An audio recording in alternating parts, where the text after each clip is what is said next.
Hi, Boyd.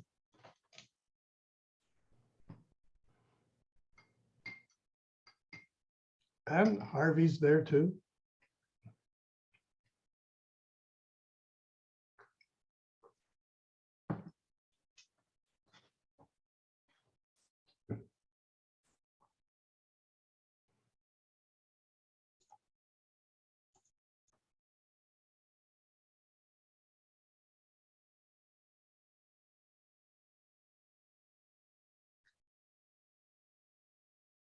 Hi, Jim.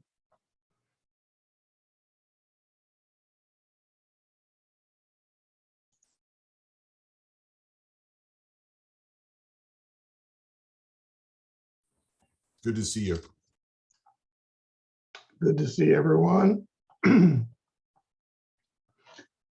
setting up a few things in the background here, so you won't be able to see what I'm doing. At the moment, anyway.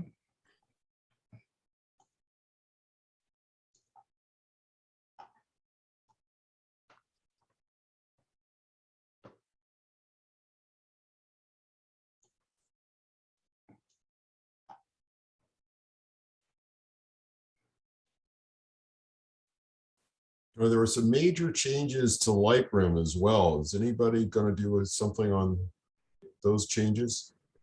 I'm going to start with those. I'll start with the first major changes in Lightroom, and then I'm also going to give you, when we're done, I'm going to send everybody tomorrow with the recording link. I'll send everybody 12 different videos that are out there already, and they cover lots of detail about Lightroom and Photoshop.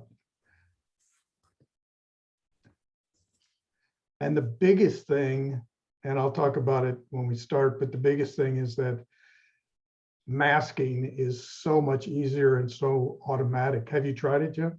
Oh yeah, I actually bought, Matt Kloskowski's got an in-depth course for 29 bucks that I purchased. Okay. On just the masking. Yeah. And I've been through most of that course, and I've tried it. It's really powerful. Here's something interesting, is that it's even easier in Photoshop, which is crazy, I know, but it's Lightroom makes you take an extra step or two, and Photoshop is just boom, does it. Yeah. Pretty incredible.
Hey, Jim,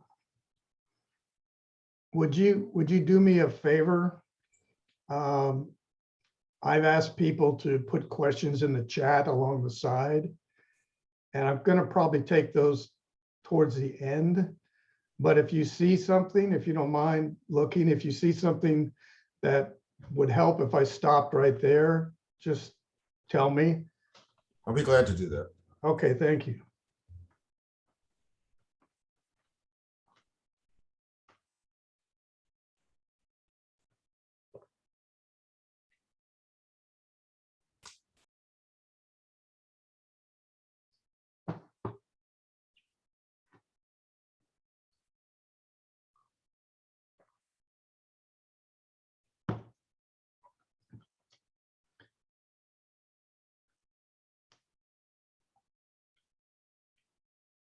Tim Meadows, I don't recognize you with that short hair. It's the old look, the new look, the old look. Yeah, Back to the Future. That's right. Coming out of the pandemic look. Hopefully, Yeah. fingers crossed.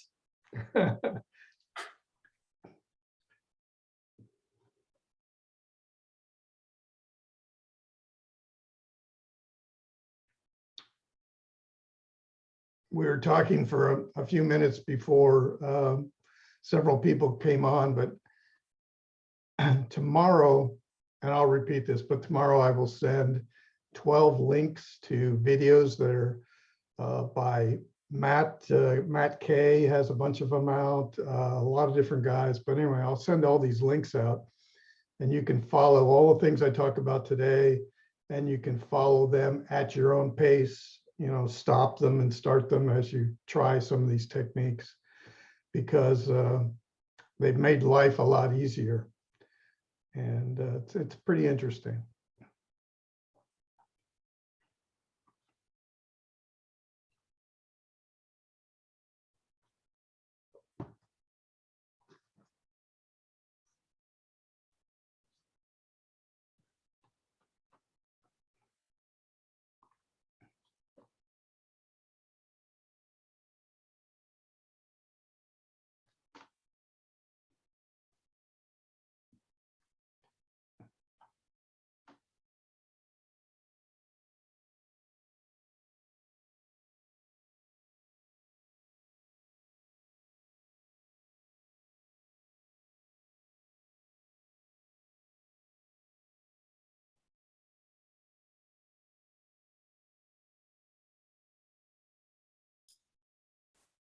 Apparently nobody's photographing the Venus moon conjunction tonight. I tried and it's totally overcast here. So Oh, yeah. last night it had a good look, but I was hoping it would get closer. It's supposed to be a lot closer together tonight, but Is it maximum tonight? yeah, I think it's 1 degree of separation, something like that. Yeah. Looked pretty cool last night. It looked like the Turkish flag. Were you able to get any clarity on it though? I didn't shoot it except with my Oh. iPhone, but I'm sure Charlie Gibson got a good shot of it last night, actually. I thought I saw he was here. There he is. Charlie. Yeah, it was. Yeah, it was pretty clear last night. It's kind of breaking up right now, but it's still a bit overcast here. But last night was beautiful. It's gorgeous out, real clear. Could you actually get a defined shot though of the planets? You could see the moon pretty well. I wasn't using a lot of. I had like a 200 millimeter lens on it, and I just ran out and snapped a couple shots. So Yeah. it wasn't a well engineered. It wasn't a Tim Meadows shot. Let's put it that way. No, a Rick Whitaker shot, you mean? Yeah. Yeah. You couldn't see the lunar rover in your shot? A little small. If you squint really tight, you get. Yeah.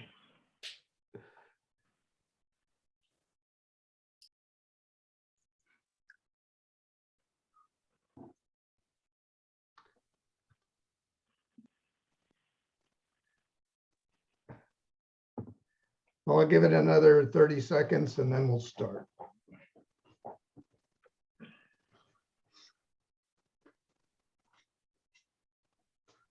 You'll see me look up often because that's where my notes are, up there.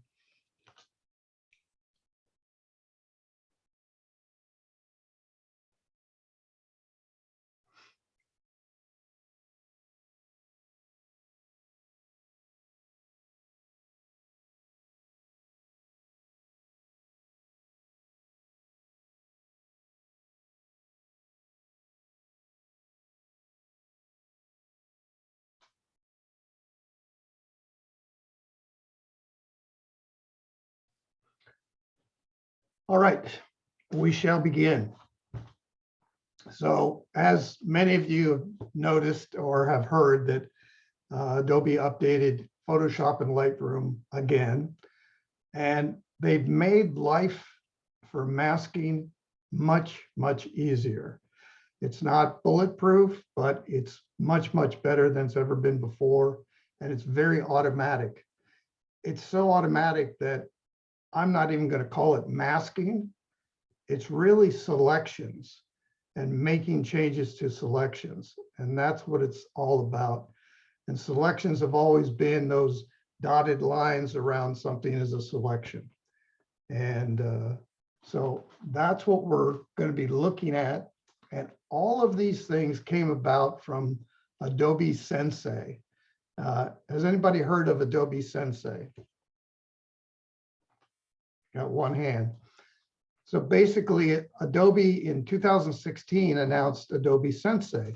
And that they started off with a few things that they did machine learning for. Red eye removal was one of the first tools that they added Sensei to, so that it would figure out if you had a blue eye or a brown eye or what color you had, and make the red eye removal. And it wasn't great, but that's where they started. And Sensei in Japanese means teacher. So it's one of those things that will help you develop as you go. And in some of the cases, it is doing it for you, which is probably not what a teacher should do, but you'll see as we go along. And everything you're going to see tonight is based on machine learning. And if you don't know what machine learning is, it's really, I'm going to define it as something that they're trying to talk about as artificial intelligence. It's not really artificial intelligence, it's machine learning. So in order to make the Adobe Sensei tools that we're going to talk about and look at tonight work, all of those tools have been through thousands upon thousands of image training. So I'm going to show you, the first one I'm going to show you is a horse. And they probably showed Sensei, their machine learning tool, thousands of pictures of horses, all different colors of horses, spotted horses, black horses, brown horses, everything. And in order to get the systems to understand what a horse looks like, so they can help you to make selections. Like I said, I'm not going to talk about masks, even though technically that's what they are. It's really selections for me. And it takes all things that were very time consuming and now makes it available in 1 or 2 clicks. And some of the things that you'll see, if you haven't seen it before, you're going to go wow, because I went wow, and I've seen a lot of these things before. So we're going to start off, and we're going to start off with the changes that Lightroom sees. And I'm going to do that before I share my screen. I'm going to go into the Lightroom version, which is camera raw filter, which everyone should be fairly familiar with. Okay. So I've got that. And now I'm going to share my screen. I guess it won't let me do that. Never mind. I will share my screen here in a second.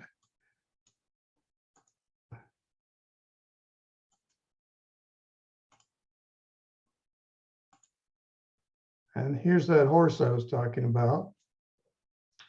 And I'm going to go into Camera Raw. And if you didn't know it, Camera Raw is exactly the same for Lightroom as it is for Photoshop. It's the same tool. And all of these things should look pretty familiar to you. Now, what's new is if you look up in the upper right-hand corner, I don't know if you can you see my cursor? Okay, so in the upper right-hand corner, there's this circle of dots. And they're calling that a masking tool. And if you hover over it, you can see what they're going to do with that oxbow. They're going to highlight it, they're going to change it, and it's really that easy, believe it or not. So I am going to click on that circle, and now it's going to have things like select subject, select sky. It's going to have your brush, which was already there, linear gradient, radial gradient. These things down here have been there for a long time. What's new is select subject and select sky. So I'm going to show you these one at a time. So all I'm going to do is going to click. Well, first of all, not too late. I just click select subject and it's going to find something. Well, there are lots of subjects in this image. There's the barn, there's this tractor back here, but it only chose the horse. It's going to take what it sees as the most important subject, and it's going to click on that, and it's going to give you the ability to change that. So you can see I'm going to turn off this overlay over here, and that's what the horse looked like. Now, all this is showing a mask where this is, or a selection, and it even selects the shadow. And then you can change your exposure to just that, nothing else. I can make a black horse. I can make a tan horse. I can make whatever I want. I can change here. So you have all these capabilities, and until you move something, it's going to leave that mask in place. But as soon as you come over to the right and you change something, then it's going to let you change it. I'm changing some shadows, and it's going to let you see different things.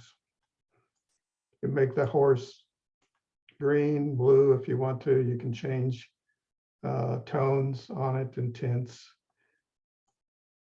And a lot of these things were available in Lightroom to begin with. But the key is that this selection tool. Now I'm going to show you something that was never available before. And I'm going to show the overlay. If you see here, it says select subject. And next to it now it says invert.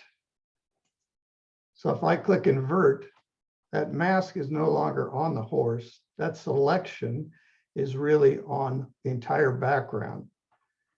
So if I wanted to make things greener, I could make things greener in the background. The horse is not being changed, only the background.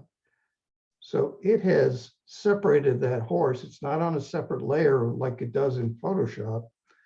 It's simply in a different, it's separated from it, so you can't overlap. Change it to black and white if I want to, by pulling the saturation way, way down.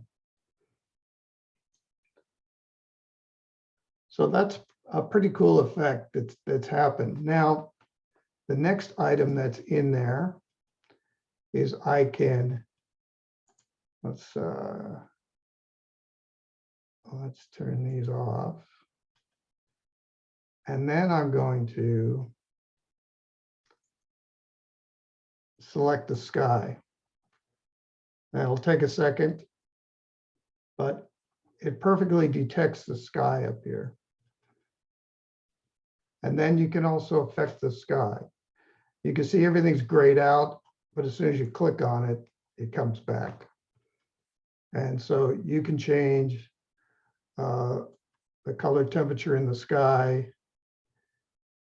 You can make lots of little adjustments to things in Lightroom, and it makes a great mask. Not a absolutely perfect mask, but how long would it take you to make a mask with all those trees in there? It would be incredibly difficult.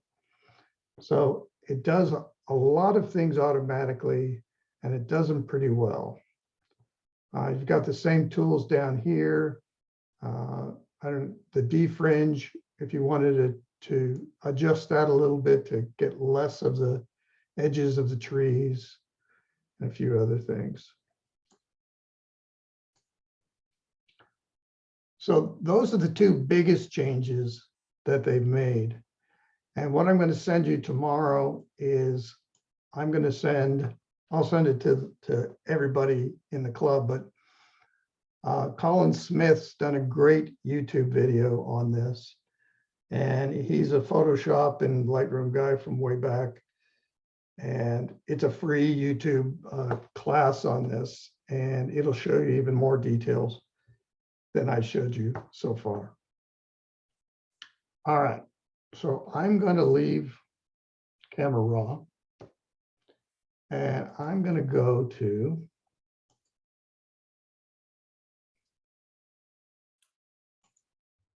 Eric, was that a destructive edit or is it a log to edit like Lightroom? it. What I just did was a destructive edit, but what I do, and I didn't do, I forgot to do it, even though I have a big note that tells me to, is that typically what I do is I come to my layer and I just duplicate the layer. So I make any changes I'm going to make on this, not the original. So in that case, it's non-destructive. And that's the way I do it going forward on anything, is I duplicate everything, and I'll show you that when I get to the other pieces here too. All right, so let's look at, and once again, I'm gonna open up some things in Photoshop. And in Photoshop, I'm gonna open up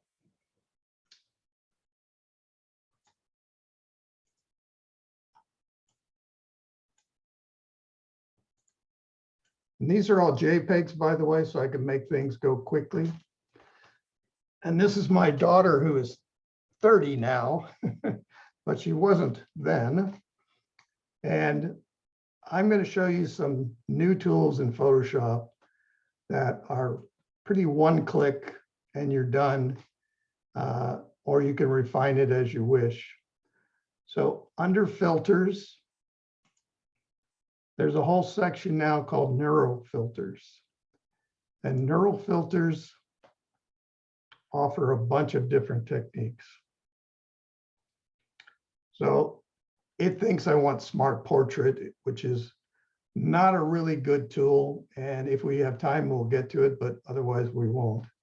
I'm going to go to depth blur. And depth blur is, if you've heard the term bokeh, a lot of people say bokeh, but it's actually bokeh. It's a Japanese word. And that's that soft effect behind a subject when you take a portrait. Depth blur, and you need to download all these, by the way. The neural filters will come up in gray, and then as you click on them, they will download. And they download quickly. It only takes, depending on your computer, but it only takes a minute and it'll download it. So I'm going to go to depth blur, and all I'm going to do is I'm going to turn it on. And when I turn it on, you'll see processing going on at the bottom. So I'm going to turn it on. And down at the bottom, it says processing on device. Some of these filters, neural filters, can you see the background is now blurred. You also have the ability to increase that over here. So you can focal distance, you can change the focal distance to greater or lesser. And you can blur strength. If you want it more blurry, give it a little more, and it'll give it more blur. Now you can see the area on the right here. This is one of the world's ugliest couches, which I bought. My wife and I went together and bought this ugly couch, but this area didn't quite get everything. So I could easily go in and select that and add to my selection. If you look at the left side, you'll see some dots and a plus and a minus, and you can hit the plus and you can paint over this area, and it should add it to the, whoops, wrong way. It's a minus, actually.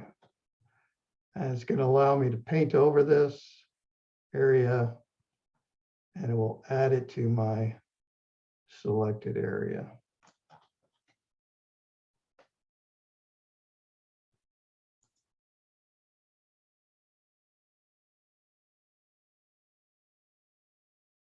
Well, didn't blur it very well, did it? Like I didn't tell you, but it's still very buggy right now, but there's a lot of things that are going to be great in it. And just by able to do this blur in the background, it makes a big difference. I can actually take and invert this I can select the inverse, which is just this area. And I can go pick up a blur tool over here in Photoshop. And where's my blur tool? It's hiding. Here it is. And I can blur this area with this tool.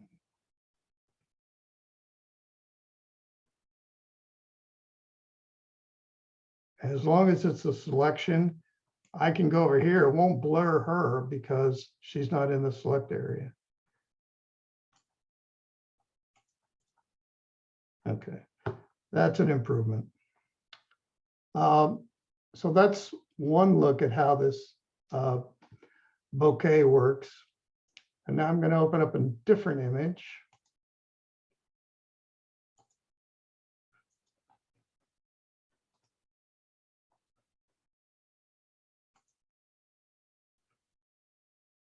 And this is my younger daughter when she was, this is 20 years ago. And I can apply the filter the same way. So filter, and I'm going to go to Neuro Filters. And it's going to find her. And it's going to give me a blurred depth behind it. And it's processing on device down here. And there it's blurred the background. One click, that's all I did. I didn't have to mask anything. I didn't have to create anything. I didn't have to learn anything about masks. It just did it.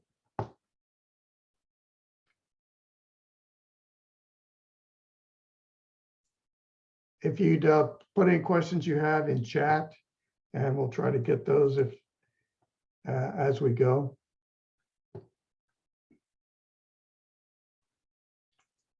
Now I'm going to show you a few other of these Neuro filters. So there's a colorization. So all those black and white photographs.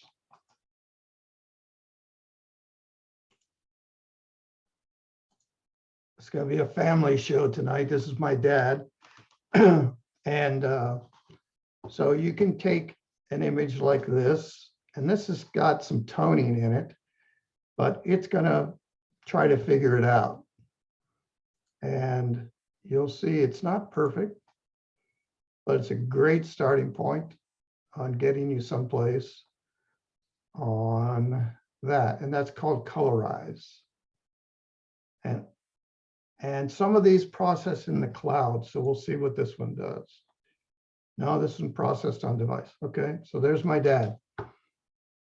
And he immediately has color in him. And I think that there's a little too much purple up here. So you can adjust color here and change tones. It gives you some adjustments, not enough to make it perfect for what I would want, but it gives you quite a bit. And I would go back into Photoshop and do the rest from here, but it gives you great starting place.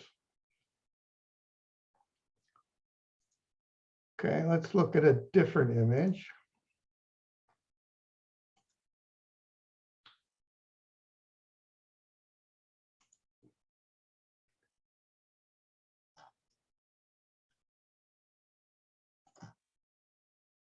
This is a Russian river.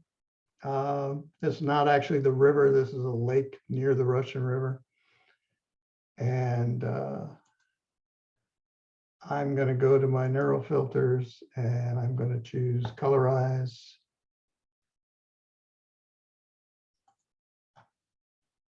And it's processing. There it is. One click. I didn't tell it how green I wanted it, how blue I wanted it, anything. And like I said, over on the right-hand side, you can change the strength and change colors, but it does a pretty nice job of just getting there. Yeah, pretty impressive.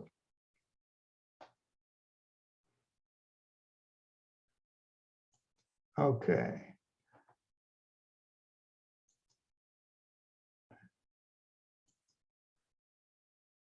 Now I'm going to show you something brand new in Photoshop. And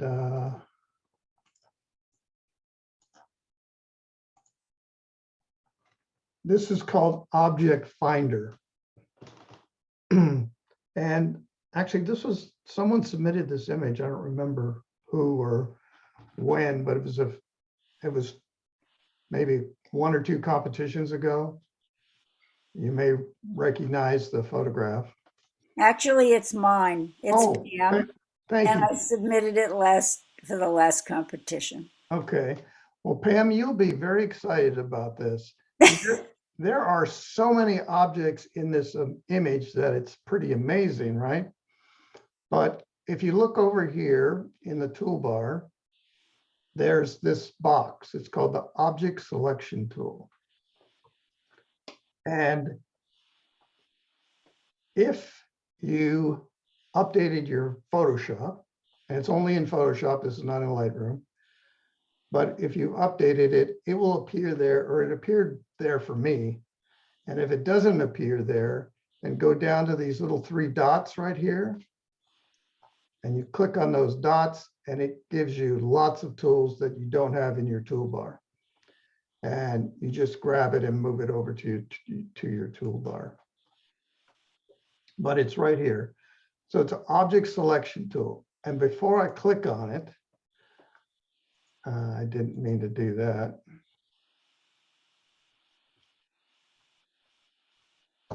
Okay, go away.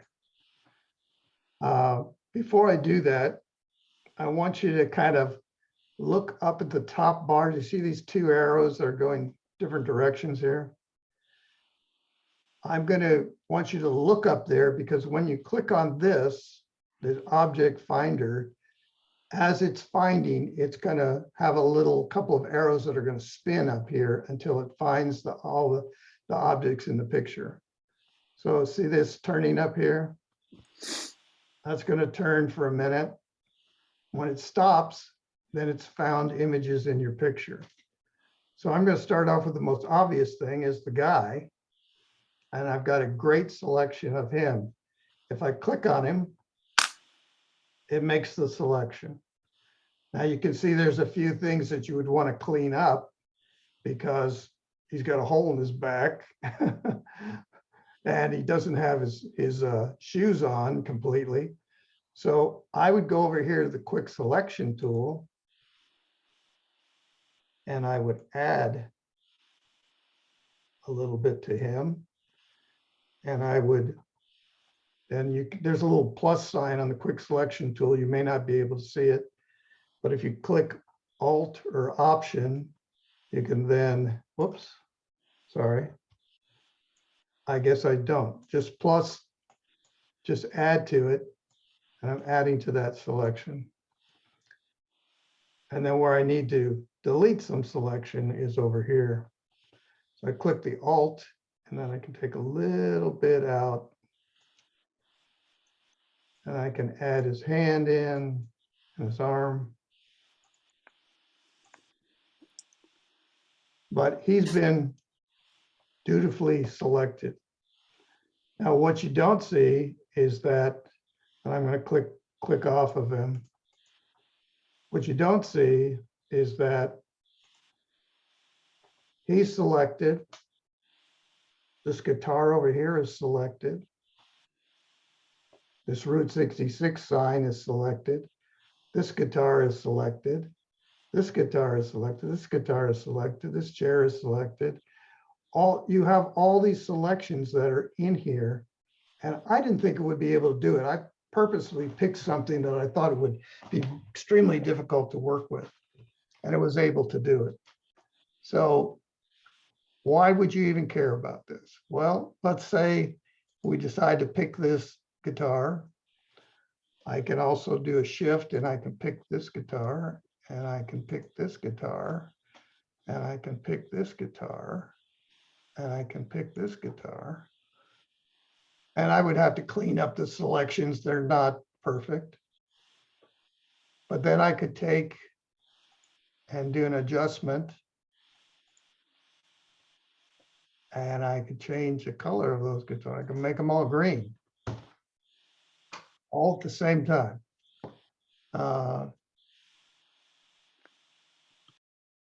So this is a really complicated algorithm. It is able to, machine learning has said, it's been fed a lot of guitars because all of these guitars are different, as you can see. And it figured them all out. So pretty good.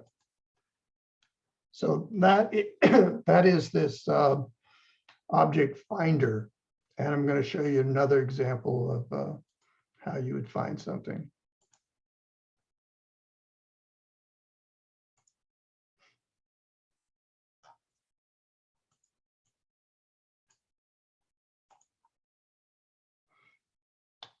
So I'm going to use the same tool. I'm going to click on it while it's thinking. I didn't even have to. This didn't spin, so I'm assuming all my flowers are selected. That cactus is selected. This one is not because it's too complicated. Now you can see that it missed a couple of things. It missed that little petal right there. So you can come back with your quick selection tool and you can just, well, first you have to select it, I'm sorry. Okay, so it has dancing ants, it has the dotted lines, and then I can just pick the pieces that it missed.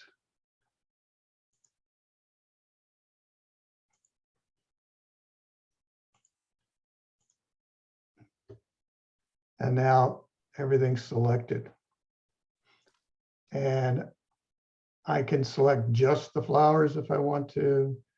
I can move it. And it gives me, as you can see, it made a mask. You can change colors, you can, do any effect you want, but it selects multiple objects within an image, which is pretty amazing. So I should be able to click on this and click on this. And now all of these are selectable images. And if I push shift and click on all of them, I can move them all together. I can move the masks, all together.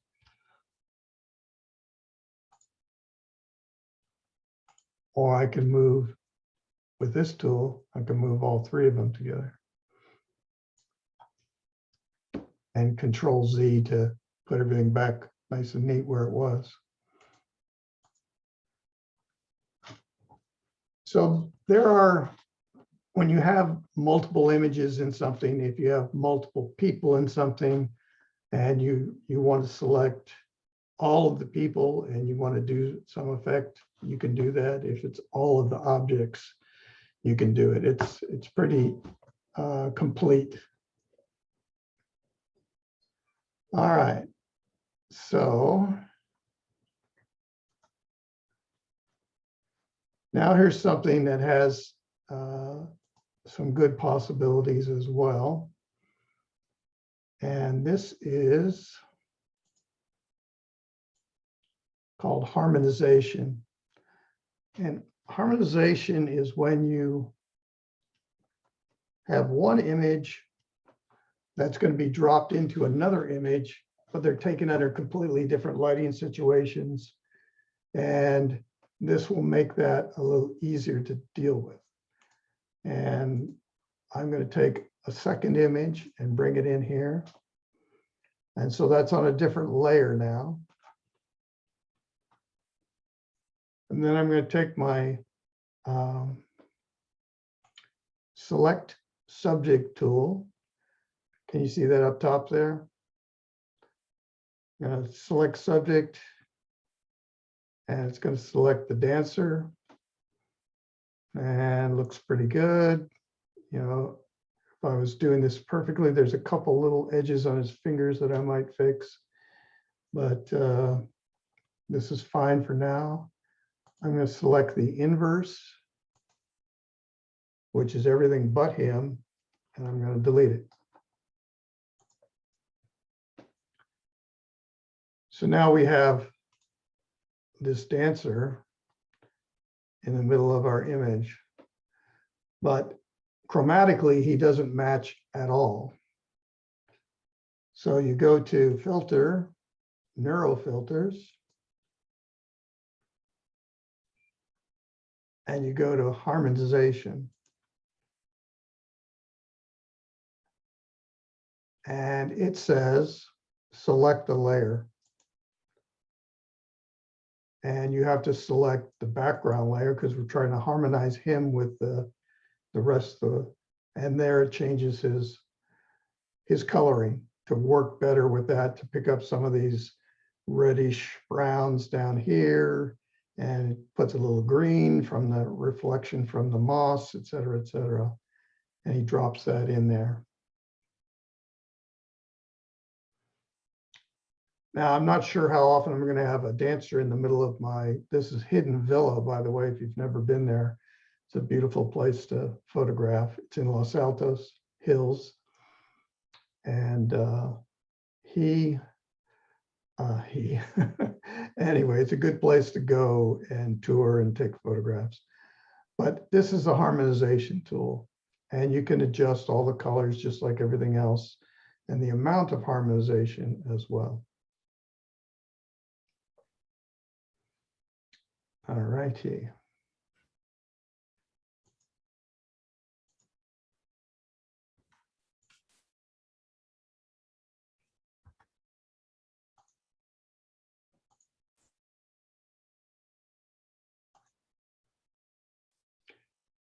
Now we're going to look at something called Landscape Mixer. And that's a neural filter as well. And this is a curvy road and some nice clouds at a place called Lake Isabella. It's near Bakersfield, north of Bakersfield in the hills.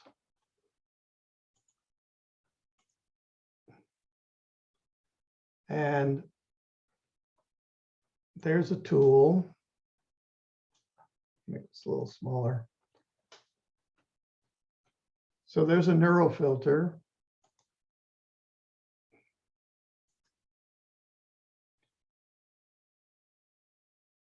And it's called Landscape Mixer. And what it allows you to do is, if you want the colors in this image that I have up here to match colors of a different photograph that you have, maybe you have two photographs from the same area, but at different times of the day, but you want them to match, then you can click on one of these and it will match it to that. It'll also do some odd things. It will give you all of these different abilities to do spring, summer, autumn, winter. So I'm going to do autumn, and I'm going to do 100%, and I'm going to change the scene that you're looking at into an autumn scene. And this one processes on device as well. So now everything is dead or dying and has a little bit of color, but that's probably what it looks like in that area in autumn. And now I'm going to take that off. Now here's one that's really interesting. And by the way, I don't think you're ever going to want to turn your whole scene to autumn, but maybe you want to warm up the colors a little bit. So you go to, I'm choosing 16 in this case. I'm not going 100% autumn. I'm just giving a little bit of warmth. And that really didn't do much for the scene. But there could be uses where you would use it. This one's a little dicey because I don't know how often you'd ever use it, but it's interesting to see the winter effect.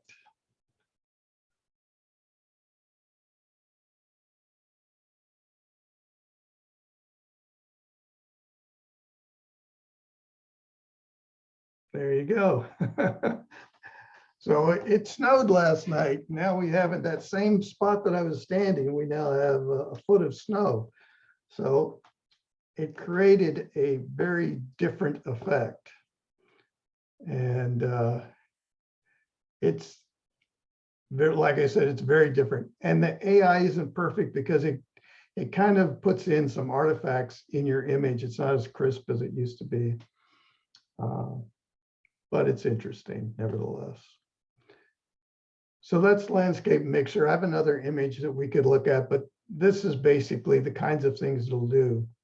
But the real power is going to be if you put your own images in here, which you can do under custom and drop your own images, or you can even use, I could take this off and let's find a scene that's got some similarities. Let's say this one was got some sunset in it. And let's see what that does. These are the presets. I haven't played with any of the presets yet. Well, there you go. So now it took the color effects from this image and added it to this image. And like I said, you get quite a bit of artifacts and things that are undesirable, but maybe that could be cleaned up, or maybe just reduce the strength, and that would help it too. We'll see. The ones that don't process on device, process in the cloud, and those are slower. But if you can process it on your desktop, then that's the way to go.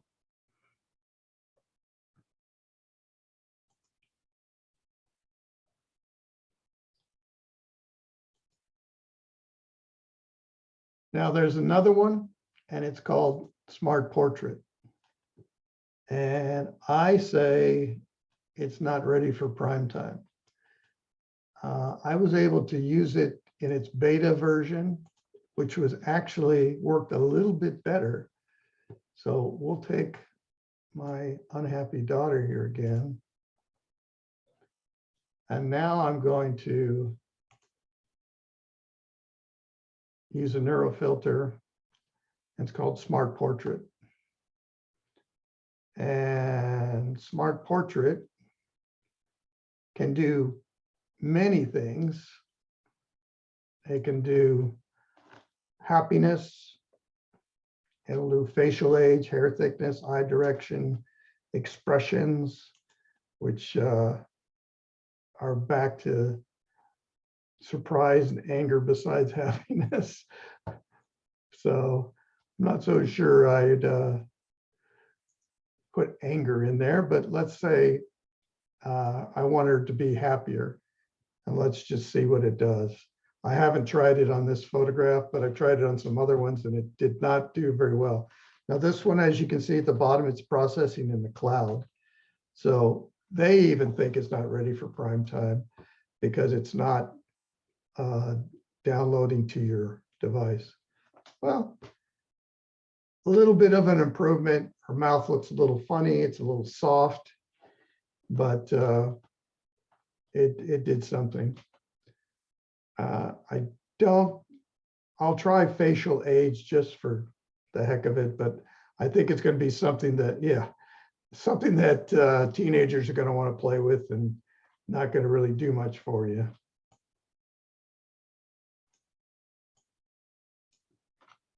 So it's kind of an oddball item that may not be ready for much of anything. I made her less happy. And then back to zero. So there's a lot of these in here. Skin smoothing is also one that's not quite ready for prime time either. If you use the texture tool,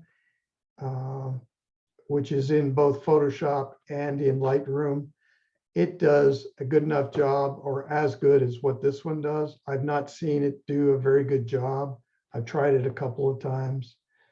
It has a JPEG artifact removal, it says. I'm not sure it really removes anything. It just tries to make them improve them. But at least it's there, and perhaps someday you won't have to pay Topaz to have their artifact remover. you can use this one. So I've not used style transfer. And that's kind of an artistic tool. If you can see in the little box here, it's taking and creating painted lines across the scene. And I have not used that either. But I think the ones that are really going to make a difference are going to be depth blur. The landscape mixer is kind of it's kind of a fun trial thing. Harmonization, I think I would use that if I have an image where I'm going to drop someone into. If you look at some of the videos I send you tomorrow, this girl is featured in one of those, the woman with the yellow trees behind her. And she's got more blue light on her originally, and then they put her in there and warm her up. And that's pretty cool. And the color transfer tool, which is down here, that just makes everything bright. I can turn it on and you can see what it would do, but it'll put splashes of color everywhere. In this case, not a good look. Let's see if there's any of them would work. I don't think so, not in a regular portrait. Maybe in a landscape, you could make something work. But I haven't seen that as a useful tool for myself. And but there are lots of things here to play with. And I just showed you the most useful ones in my humble opinion. And are there any questions at this point? There's a lot in the chat. Okay. Let's see. Well, since I'm since I'm sharing my screen, I can't see the chat. So could you read them to me, Jim? Yeah, I can, but you can see it if you click on the chat box in the bottom of your screen. Oh, I'm sorry. It's up top in this one. Okay. Here we go. Yeah, someone was asking neural filters. Well, I did that. No, they're not in Lightroom, Kent. They're only in Photoshop. And there's probably good reason for that because they're closer to what Photoshop does. And the neural filters will be there.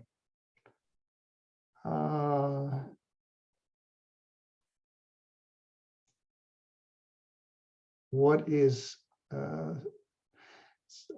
RT says some of the new stuff is in Photoshop, some in CR. What is CR? Camera raw. Oh, okay. Yes. Some things are in Camera Raw and some are not really in Lightroom itself. All the new things are in Camera Raw. You go through Lightroom to get there. And is there a guide as in tell you which one to use? Actually, Eric, that's not true. You can get, there are things directly in Lightroom. The whole mask thing is in Lightroom in the develop module. I'm sorry, you're right. But the develop module is Camera Raw. Right, correct. So that's all I'm saying is, Okay. yeah, Camera Raw is where all these big changes are going to take place. What if you want to work on only one flower, but you've selected 3? That's good. That's a good question, and I can show you that. We'll take a look at that here. Do I have to turn off my chat in order to get back? Come on. Oh, I have to say okay to this. Sorry.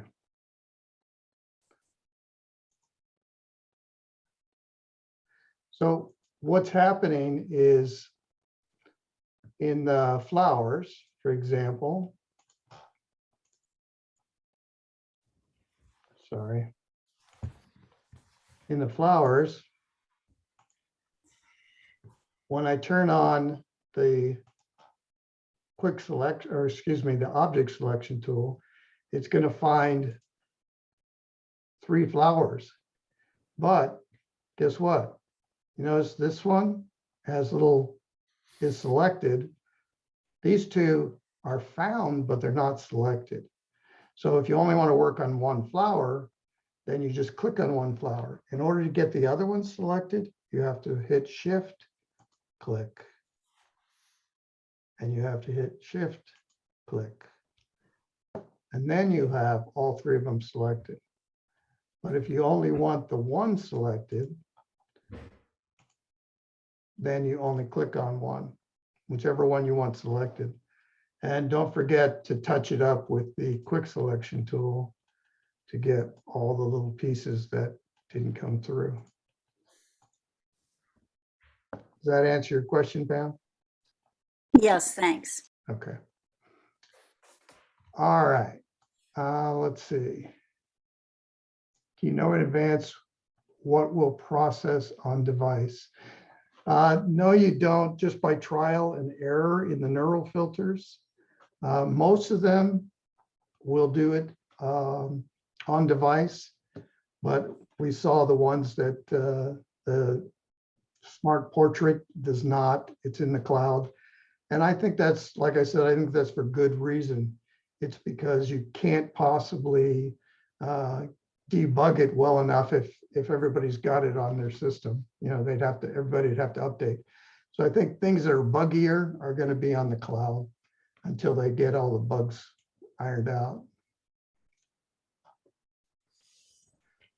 And then what tutorial videos, manuals, other training materials available. I'm going to send you 12 great videos for these, and you can get to those. They're almost all, some of them are Adobe, some of them, and I split it by what's in Lightroom and what's in Photoshop. So you can choose whichever one you want to work with, and you can go through the tutorials and stop them and start them at your leisure and learn at your own speed. Okay. Any other questions?